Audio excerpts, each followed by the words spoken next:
Many thanks for joining us on the main news. First, we begin with the headlines. President Tinubu holds a emergency meeting with Sultan, Oni, IGP, and others. Senate vows to expose economic saboteurs of petroleum sector. Foreign education forex allocation tumbles 83% according to the Central Bank of Nigeria. On the international scene, you hear that 20 killed as suspected terrorists attack Eastern DR Congo. And in sport, I'll tell you that UEFA sanctioned 7 nations over racist chant. Many thanks for joining the news on Liberty TV. My name is Ofno Musa, and I'll be giving you the details. As the planned End Bad Governance protest slated for next month, August, draws close, President Bola Tinubu Thursday entered an emergency closed-door meeting with top traditional rulers, security top brass in his government, and governors of his party, the ruling APC. The high delegation meeting was held at the State House in Abuja, the nation's capital. The APC governors were led to the meeting by the chairman of the Progressive Governors Forum and Imo State Governor Hope Uzodinma. Some first-class traditional rulers were spotted at the meeting with the president. They include the Oni of Ife, Oba Enitan Ogunwusi, the Sultan of Sokoto, Mohammed Saad Abubakar III, and other traditional leaders across the country. The meeting was also attended by the National Security Advisor NSA, Nuhu Ribadu, Inspector General of Police Kayode Egbetokun, as well as ministers and other members of the President's cabinet. A delegation of Islamic scholars, ulama, later joined the high-powered meeting with the President. The Minister of the Federal Capital Territory FCT, Barrister Yesim Ezemowike, says the FCT is not available for protesters on August 1. Wike gave the warning while briefing newsmen on the outcome of the FCT Security Council meeting in Abuja today, Thursday. He said that August 1 had been set aside for the chairman of the 6 area councils of the FCT to give out certificates of recognition to their traditional rulers. He said that the Security Councils was aware of the threat of the protest and what should people may call end bad governance, noting the right of people to protest or demonstrate. The minister said that such rights must be done within the ambit of the law. The minister, who expressed confidence in Tinubu's capacity to address the challenge, urged all Nigerians to have patience. As the date for the planned protest on hardship in the country draws closer, more concerned Nigerians have urged organizers of the protest to have a rethink and engage in a dialogue with the federal government, for them to present their demands to the president in a calm atmosphere and not in a chaotic manner. Abdul Yusuf gives us the details in this special report on the planned protest. There is no doubt that the most talked about issue in Nigeria today is the August 1st planned nationwide protest organized by a cross-section of Nigerians protesting against the hardship in the country. While some have since accepted to join the protest, others think the protest cannot solve the problem on ground, but will rather complicate issues. Khadija Yusuf, a youth leader, and others who were known for fighting for the rights of Nigerian youth, say instead of going on the streets, youths should channel their energy towards contributing to the development of the country for a better tomorrow. I urge you to channel your remarkable strengths and wisdom towards dialogue, collaboration, and constructive engagement. While protest remains a fundamental right of every citizen as enshrined in our Constitution, it is evident that beyond genuine component, these recent calls to protest have been highly sensationalized and carry glaring political undertones. We must be aware that most of the voices pushing for this protest are those who have lost in the political arena and are desperate to plunge our country into crisis for their own gain. We must not allow our genuine desire to be hijacked by those with ulterior motive, as we saw in some recent protests across the country. Rather than to protest and go against the policy-based governance, issue that has to do with governance, why not advising the youth should all go back over during the what congresses we should all allow ourselves to be there and become delegates. While at the World Congress, when it comes to primary election, we should all stand with those who we think they are capable to enroll those policies that are favorable to us with the number that we are having in the democratic governance. Then when it comes election, that's country election, we make sure that those who we think at any XYZ party that are capable to be our leaders, then we vote for them. Anytime we are calling for protest, we must consider the atmosphere that we can lead protest and a peaceful protest. But the present atmosphere with the frustration, anybody or every organization that is organizing protest is definitely undermining the peace and unity of our dear country. The minority caucus in the House of Representatives, led by the minority leader Kingsley Chinda and the Deputy Speaker of the House of Representatives, Benjamin Kalu, say nothing pays like lobbying. So the organizers of the protest, instead of inciting Nigerians against the government, should rather sit and dialogue with the present administration. This is a time for progress. This is a time for peace, not division, not unrest. Unrest and division will divide us further and will underdevelop us further. But in an atmosphere of peace and unity, the progress promised by our forefathers will be achieved. I also implore Nigerians from all walks of life and the entirety of the country to not heed the calls for protest, but instead continue to trust in the process. Say no to protest. There are people behind this protest. It's not that people are just doing it by themselves. And I think DSS must work hard to find if they can at least be able to scout and get those people that are instigating or the leaders of these protests so that they can dialogue, we can dialogue with them. Because we have no other country, we will do everything possible to safeguard our nation, Nigeria. We considered issues that has to do with insecurity in our country. We considered issues that has to do with economy.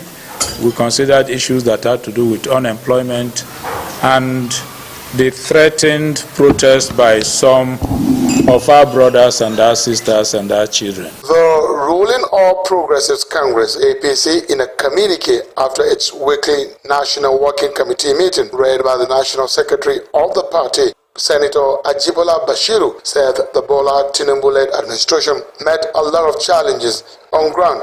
Issues and demand highlighted by the advertised protesters are not really of matter that affects the well-being and the immediate challenges Nigerians are facing.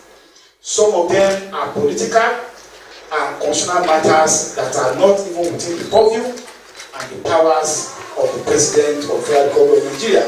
So if you want to do protests, you're expected to do protests on matters that the President is has ability to even address the challenges.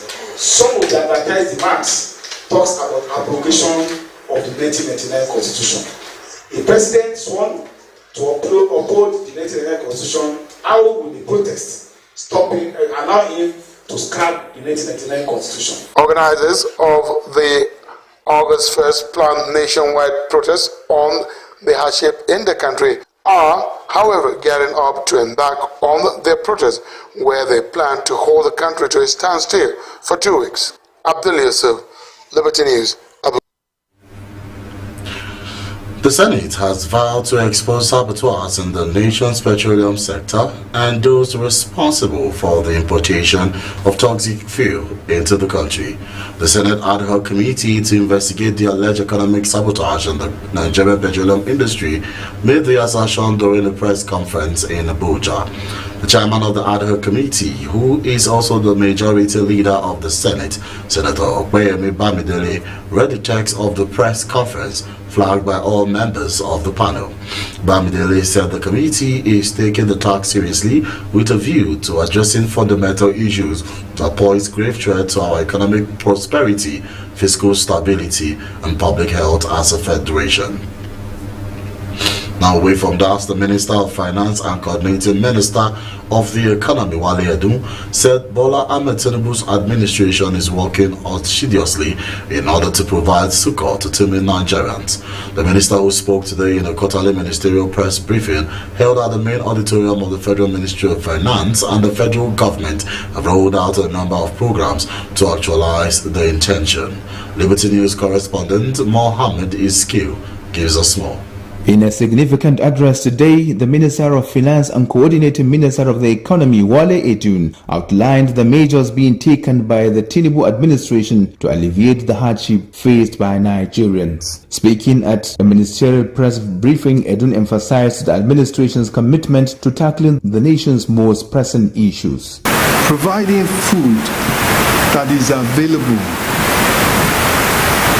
to have food that is affordable to the ordinary Nigerian is top of the agenda in the immediate term,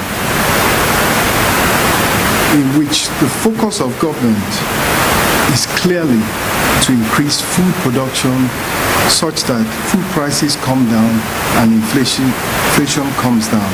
In addition to addressing food prices, the minister also spoke about the intention of the government in the distribution of 75,000 naira to 15 million Nigerians to alleviate their sufferings. So the direct transfers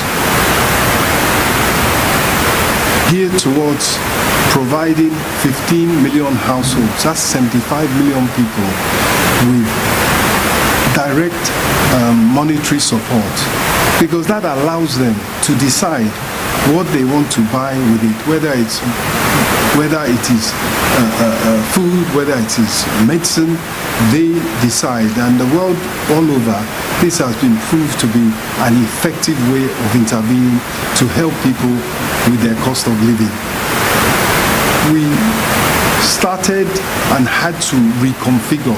In the interest of transparency and accountability, the direct payments program had to be reconfigured. And now we have a gold standard in providing direct payments to individuals and therefore to their households.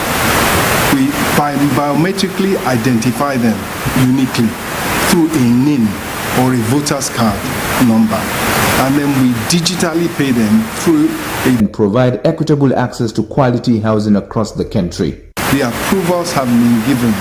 The private sector's best and brightest financial minds have been challenged to, in the immediate, not the distant, to in the immediate future, provide long term, that means 25 years, provide low interest, that means maybe 11, 12% interest rates, mortgages to the ordinary Nigerian to be able to buy their own houses in an affordable manner that matches their income. As the Bola Ahmed Tinubu's administration rolls out these initiatives to improve their quality of lives. Muhammad Iskil Abdullahi, Liberty TV News. Ahead of the planned protest against economic hardship by youth in August, the 36 state governors of the Federation have reinstated their commitment to the security of the country. This was contained in a communique issued after the governors' meeting, which commenced and ended early Thursday in Abuja. The communique was signed by the chairman of the Nigerian Governors Forum, NGF, and governor of Kwara State, Abdurrahman Abdurrazak. The governors, under the aegis of NGF, said the Office of the National Security Advisor, NSA, briefed the forum on the planned protest. He also said members received a briefing from the body of Attorney Generals of the 36 states on the Supreme Court's ruling on the financial autonomy of local governments. The governors highlighted the importance of such a revered association and the role they play in ensuring effective governance. They assured the governors of their continued collaboration and readiness to provide necessary support.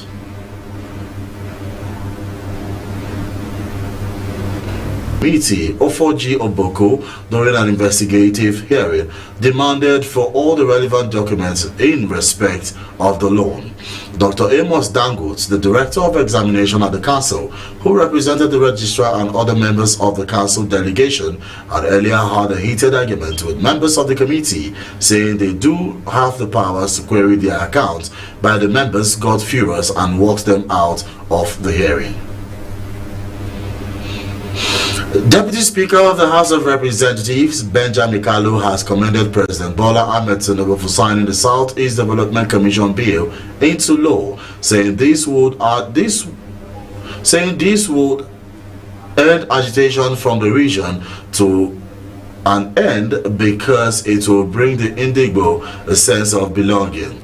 Benjamin Kalu made the commendation while expressing his feelings on the bill, which he co-sponsored with other lawmakers from the region. I saw in him a true Nigerian, a patriotic Nigerian, an unbiased Nigerian, and I queued in before he declared he was running. I was the secretary of Tinubu National Assembly ambassadors. We were going to him asking him to come and run. So I did not start my followership of this president today. And when he came on board, we supported against all odds. And I told my people, I was like a lone voice in the Southeast, crying, this is the man, let's support him. He will do us well. Let me tell you, in the donkey years of PDP capturing the entire Southeast, Southeast Development Commission was never achieved. But in the 1 year of a handful of lone voices from Southeast supporting APC, and a man they saw that does not believe only in the coloration of his political party, but in the people he has come to govern. Look at what is happening, both in the appointment and also both in what he has done. People don't understand what he has done with this. He has entered the war, the agitation in the hearts of people. If I tell you the amount of calls I've been getting, amount of messages I've been getting all around the world, to be honest, he has written his name. I don't know if there's anything greater than gold, maybe diamond. That is the truth. The much talked about marginalization of the Southeast region is over, as the Commission would handle most of the infrastructural decay in region and propel the highly skillful people and the Southeast region to greater heights.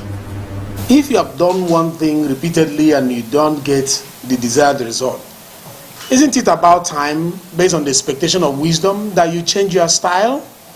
So that is what we are bringing on board. We are saying, we understand your pain of marginalization, but we will achieve it through another strategy without shooting anybody or having any blood of our citizens from Southeast spill on the floor.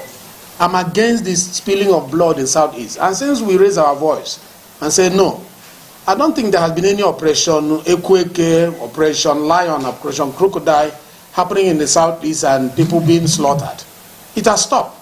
But you on your own should not be the one spilling the blood of your fellow citizens and causing crisis, because you are demanding a change. Change has come. And without too much noise, without coercion. You cannot coerce a president. You can't force the commander-in-chief. He commands the entire military of the country. President Bola Ahmed Tinubu has also assented to the Northwest Development Commission bill, sponsored by the Deputy President of the Senate, Senator Labarun Jibril.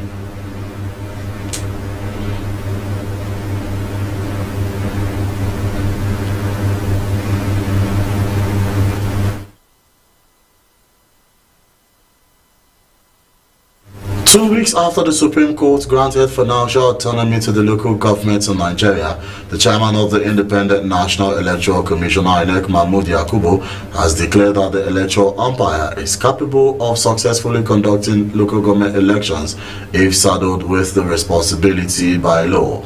The INEC chief made this known when he appeared before a joint National Assembly Committee on Electoral Matters to present the Ondo and Edo off-cycle election budget. He, however, raised the question of funding for their by-elections in the country. State governments currently organize local government elections in their respective domains, with the ruling parties in states sweeping the chairmanship seat of all local councils, a development kicked against by opposition parties. Mahmoud explained that the commission, which currently conducts hitch-free elections in the 62 wards in the Federal Capital Territory FCT area councils, in addition to national and state government positions, can conveniently conduct the same across the 774 local government areas with the amendment of certain provisions of the electoral laws. Now we take you to Borno State, where the protests under the aegis of Borno South Development Association, who stormed the Unity Fountain in Abuja, particularly asked the President of the Senate, Godswill Akpabio, and the entire Senate leadership to reconsider their decision in the interest of fairness and justice. Addressing newsmen, leader of the protest, Mohammed Ibrahim Biu, described Ndume as a vibrant senator who has served his people effectively over the years and cannot be sanctioned for telling the truth. He said Ndume's removal as chief whip is not in the interest of Borno South and Nigeria at large, stressing that justice must be done. We from Southern Borno Senatorial District, Senator Mohamed Ali Ndumi is our only hope in the National Assembly. His position as the majority chief whip, that is the only position that Southern Borno has in the National Assembly and even at the federal level. So we feel shortchanged by removing Senator Ali Ndumi from that position. We are therefore appealing to the Senate President and the Senate to reconsider their decision, taking into consideration the contributions of Senator Ndume in the National Assembly in the last 20 years. He has been a dogged senator who believed in the rule of law, who has contributed immensely even to the emergence of the present leadership of the Senate. We therefore appeal passionately to the President Bola Ahmed Tinubu, the Senate President, Senator Godswill Akpabio, and all other senators to really sit down and reconsider this decision in the interest of fairness and justice. Ndume's removal is sequel to his pronouncement on national television, describing those in government as kleptocrats. The federal government has announced the resumption of the trial of persons allegedly involved in terrorism and suspects of other heinous crimes against the Nigerian state. The spokesman for the National Counter-Terrorism Center, Abu Michael, said the resumed trial in the pursuance of the government's commitment to promoting social justice by entrenching a transparent administrative system. In a statement, he said the ongoing trial, which is in line with the international criminal justice system, is being administered by the Federal High Court of Nigeria with the complex casework group of the Office of the Attorney General of the Federation in collaboration with other critical stakeholders under the coordination and supervision of the Counter-Terrorism Center in the Office of the National Security Advisor.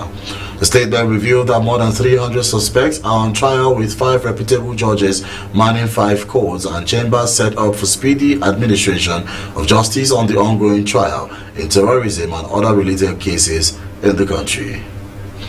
Still talking federal government, where the federal government has spent over $1.5 billion from 2020 to date to protect the nation's oil installations and curb crude oil theft. The Secretary of the Government of the Federation, Senator George Akume, made this known on Thursday at a public hearing of the House of Representatives on crude oil theft. Akume was represented by the Permanent Secretary General of Services, Maurice Nandi. The SGF said the federal government was worried about the report of the Nigerian Extractive Industry Transparency Initiative (NATI), which pointed to over $46 billion worth of stolen crude oil between 2009 and 2020. The House has set up a special committee headed by the chairman, House Committee on Petroleum Upstream, Ado Dogoa, to investigate the losses in oil and gas sector. Also, Speaker of the House Tajuddin Abbas, represented by Deputy Speaker Benjamin Kalu, said $10 billion has been lost in 7 months of crude oil theft, and no magic can be done by the government with such a loss.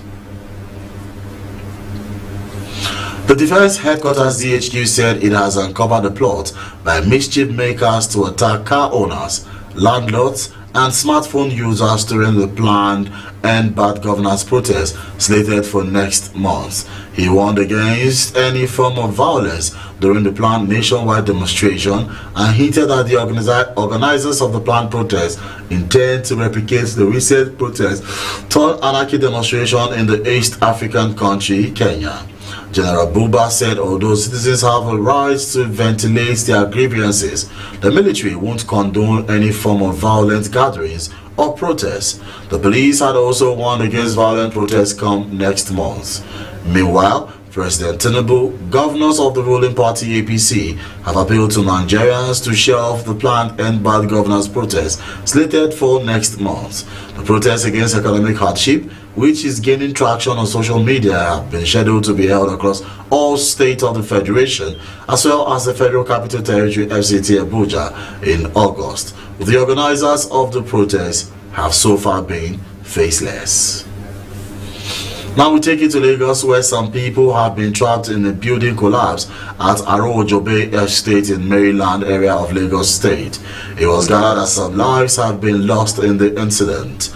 The Lagos State Fire and Rescue Service, which was alerted early hours of today, swiftly dispatched the Ilepeju rescue team to the scene. It was also learned that upon arrival, rescue teams discovered a grim situation. It was reported that 5 people have been rescued alive and transported to the nearby hospital for medical treatment. However, 5 individuals have been recovered deceased, including an adult male. The director of the Lagos State Fire and Rescue Service, Margaret Adesheye, confirmed the ongoing nature of the rescue operations. The rescue teams are working tirelessly to locate and save the remaining individuals inside the rubble. The cause of the building collapse remains unknown, and authorities are expected to launch an investigation once the immediate rescue operation is concluded.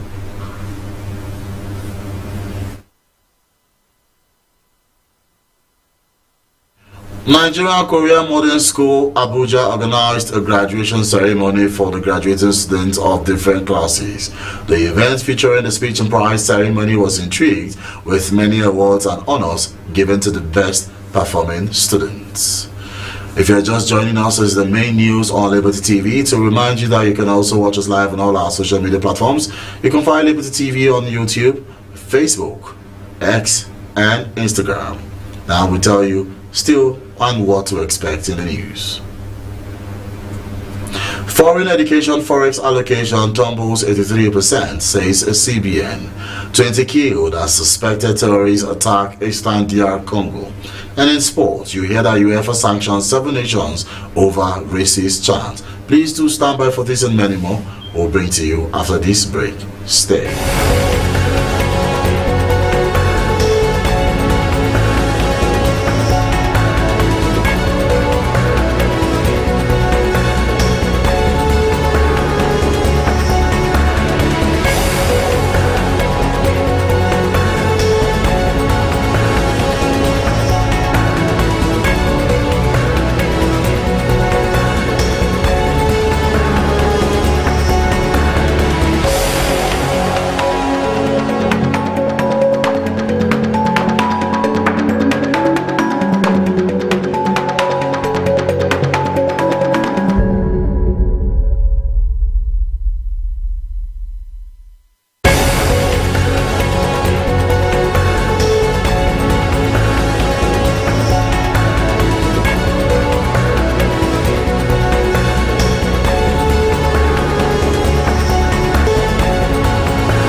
Thank you so much for staying tuned. Now we take you to the business angle of the news.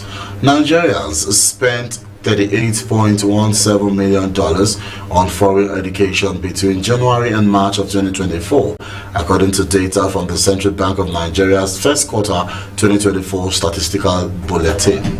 The amount spent crashed by 83% from 200.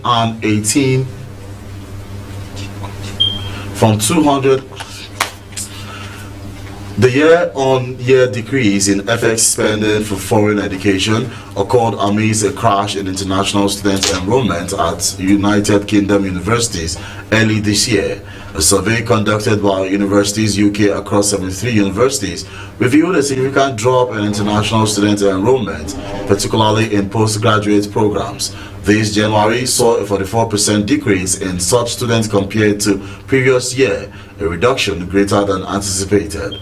In February this year, the governor of the Central Bank of Nigeria, Yemi Cardoso, said that the amount spent on foreign education and medical tourism contributes to Nigerian foreign exchange challenges. Now up next, we bring you more business news from the Business News Update. Please stay.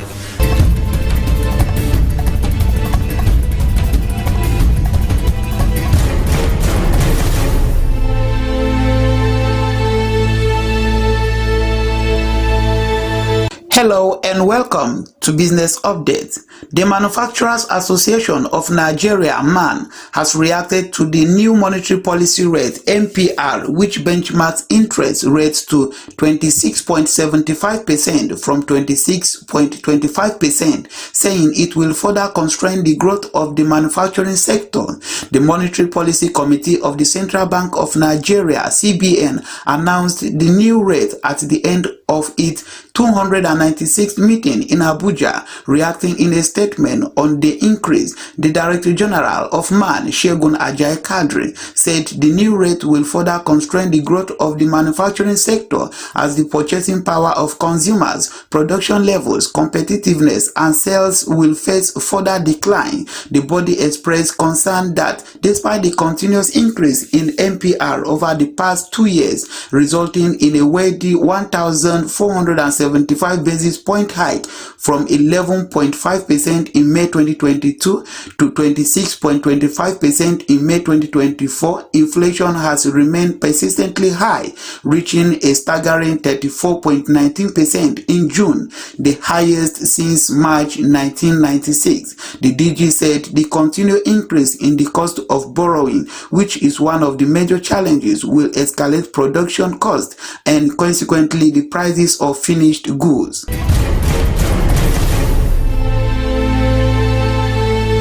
Opposition to the imposition of a 70% foreign exchange windfall tax on commercial banks rose, with stakeholders asking the federal government to reconsider the task. They asked President Bola Ahmed Tinubu not to assent the amended financial bill passed by both the Senate and House of Representatives. Bankers, experts, and other critical stakeholders in the Nigeria financial sector stated that the introduction of the levy will be counterproductive given the critical contributions of the banks to the ongoing economic reforms and the current banking recapitalization exercise. The Chartered Institute of Bankers of Nigeria, CIBN, the umbrella body for bankers, stated that the implementation of the levy could lead to reduced investment, decreased liquidity, and increased cost, and negatively impact Nigeria's economic growth and development. In a statement signed by its President, Professor Pius Olarinwaju, CIBN, noted that the forex windfall tax could worsen currency volatility due to reduced market participation, with a potential to destabilize the economy. Stakeholders in the beverages industry have applauded the federal government's decision not to increase taxes on sugar-sweetened beverages, SSBs, describing the move as a lifeline for a sector facing numerous challenges. The Minister of Finance and Coordinating Minister of the Economy, Mr. Wale Edun, had revealed the government's plan to suspend the tax when the National Action on Sugar Reduction (NASR), a coalition of non-governmental organizations, visited him in Abuja. According to the minister, the decision was part of a broader strategy aimed at stimulating economic growth, supporting local industry, and ultimately alleviating the financial pressure on manufacturers in the country. These taxes, they said, not only harm the business environment but also its upstream suppliers and downstream distributors and retailers, and ultimately do not raise the desired revenues for the government. And that's the size of our package for business update. I am Thomas Danladi Kutada. Liberty News continue.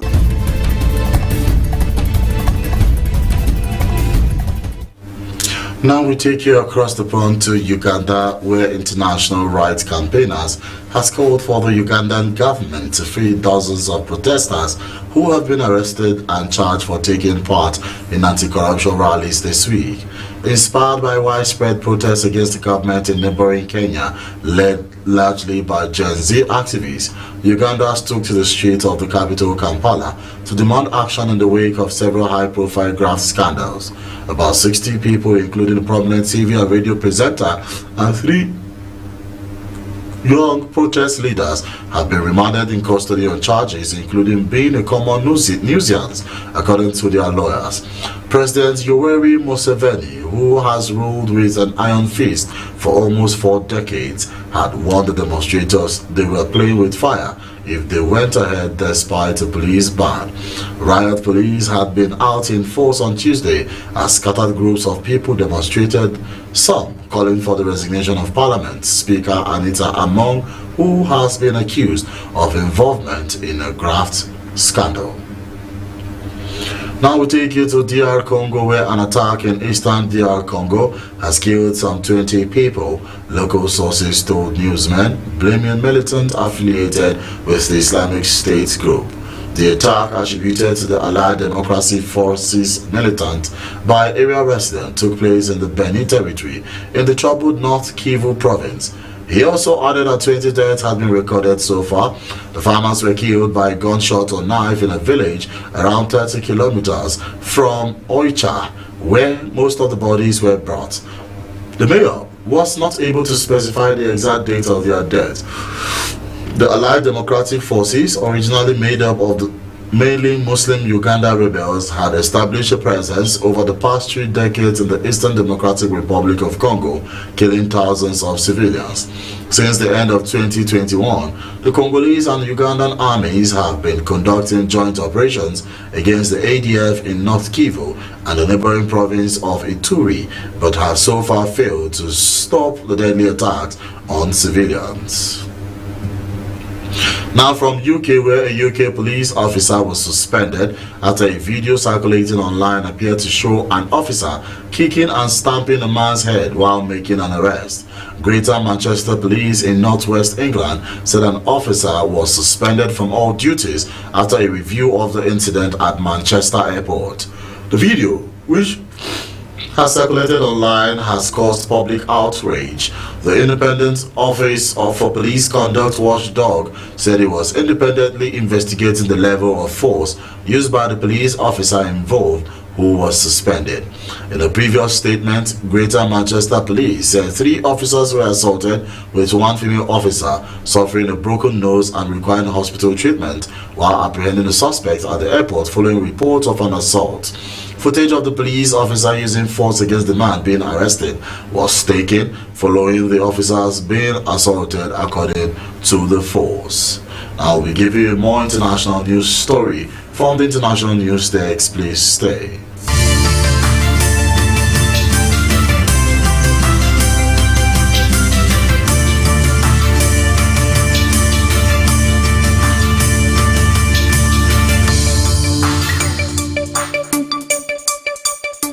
Good day, welcome to the International News. Here are our leading stories. First we go to Nairobi, where Wednesday Kenyan President William Ruto named 4 ministers from the main opposition party, and Netanyahu addressed a joint session of the US Congress. They descended on Capitol Hill, the seat of the US government, chanting, "Free, free Palestine," as some tried to block streets ahead of Netanyahu's speech. Police blocked the crowd, calling for an end to the war that has killed more than 39,000 Palestinians from getting to the capital. Tall steel barriers ringed entrances to the complex, with scores of security officers deployed on foot, bicycle and with dogs.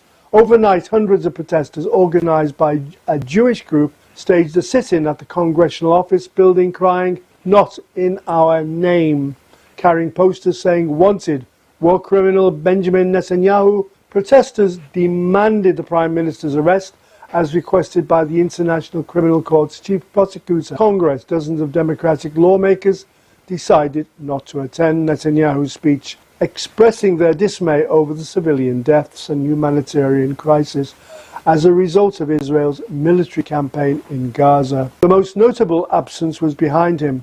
Vice President Kamala Harris, who serves as President of the Senate and traditionally would sit behind whatever dignitary is speaking, was absent, saying a long scheduled trip kept her away.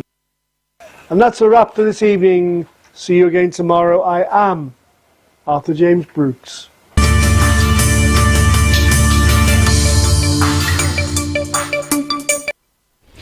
Now up next is news from the entertainment segment.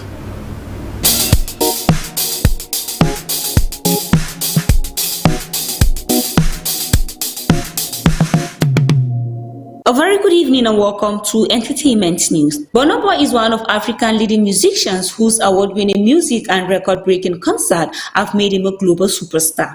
On the 26th of July 2024, YouTube will live stream an exclusive YouTube Music Night present Burna Boy. This special event will commemorate the 5th anniversary of his critical acclaimed album, African Giant. The YouTube Music Night program plays global superstar artists on intimate stages, creating electrifying live video content that celebrate the unique connection between artists and their fans. On July 26, 2024, Burna Boy, who boasts 5 million subscribers on YouTube, will grace a stage in an intimate setting to celebrate hits from his critical acclaimed album, African Giant. Released in 2019, African Giant marked Burna Boy's international breakthrough, earning a nomination for Best World Music Album at the 62nd Grammy Awards.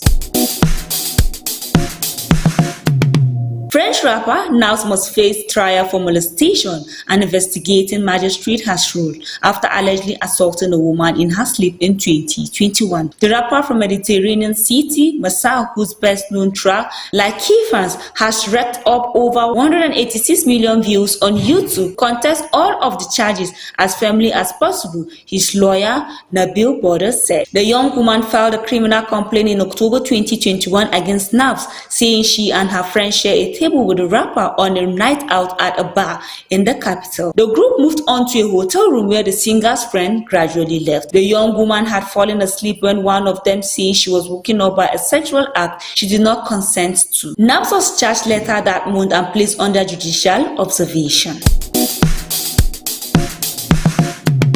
And finally, Celine Dion is set to earn a whopping $2 million, approximately 3 billion naira, for a one-off comeback performance at the opening ceremony of the Paris Olympics. The 56-year-old singer had taken a break from her career after being diagnosed with stiff person syndrome (SPS) in 2021, a rare neurological disorder. Celine Dion is now preparing to return to the stage in France, where she will perform a single song. Celine Dion has expressed her long-standing dream of returning to Paris and seeing the full tour again. Speaking to TMZ, the source confirmed that Celine Dion is feeling fine despite her health challenges. Thanks for listening. I am the lady with the eyes and ears out for juicy entertainment stories. Until I come your way again in our next segment, Elizabeth Masha, do enjoy the rest of the news.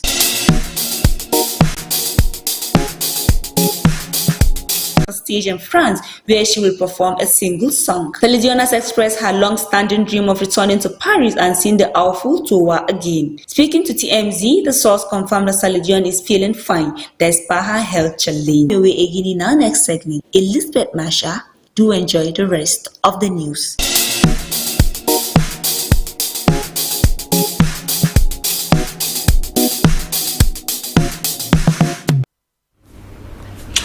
Now we take you to the world of sport.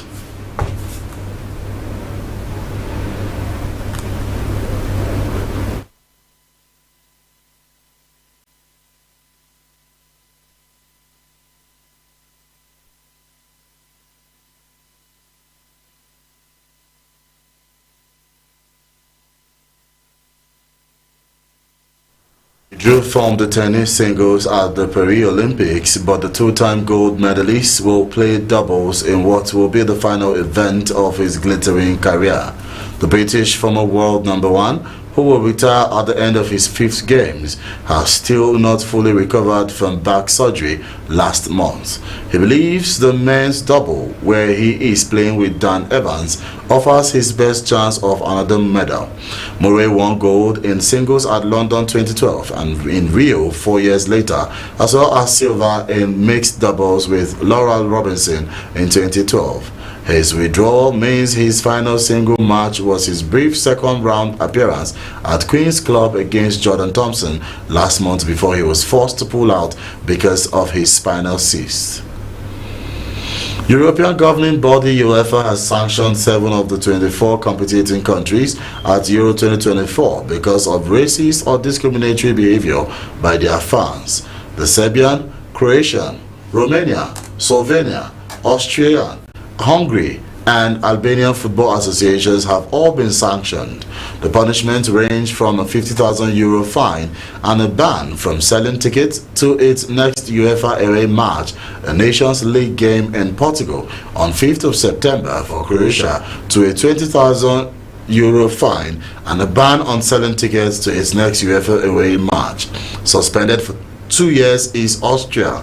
In total, 17 games were identified as being affected, including 3 involving Slovenia, Romania, Croatia and Serbia. The move comes a day after UEFA charged Spain players Rodri and Alvaro Morata for violating basic rules of conduct in the aftermath of their final victory over England when they sang offensive song after Gibraltar, whose FA lodged a formal complaint.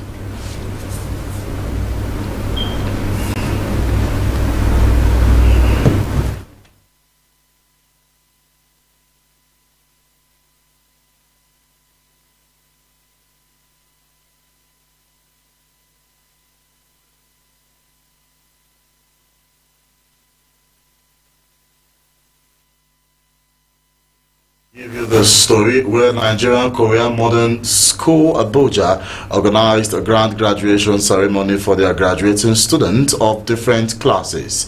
The event, featuring the speech and prize ceremony, was intriguing, with many awards and honors given to the best performing student. Here's the report.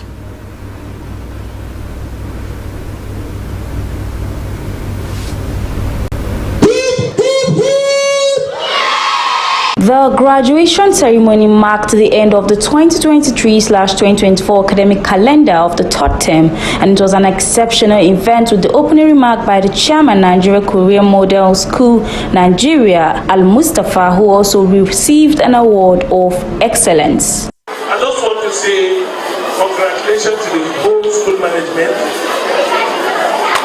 primary school and secondary school as well.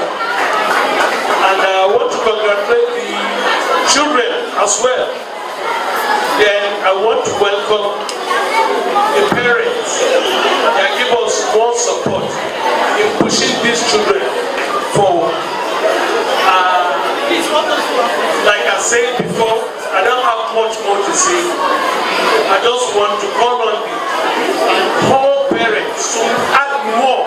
The PTA chairman, Nigeria Korea Model School Acted Mansour Muhammad Sule, also gave brief highlights of the event and also thanked parents and teachers for their consistent efforts towards providing academic excellence to the pupils.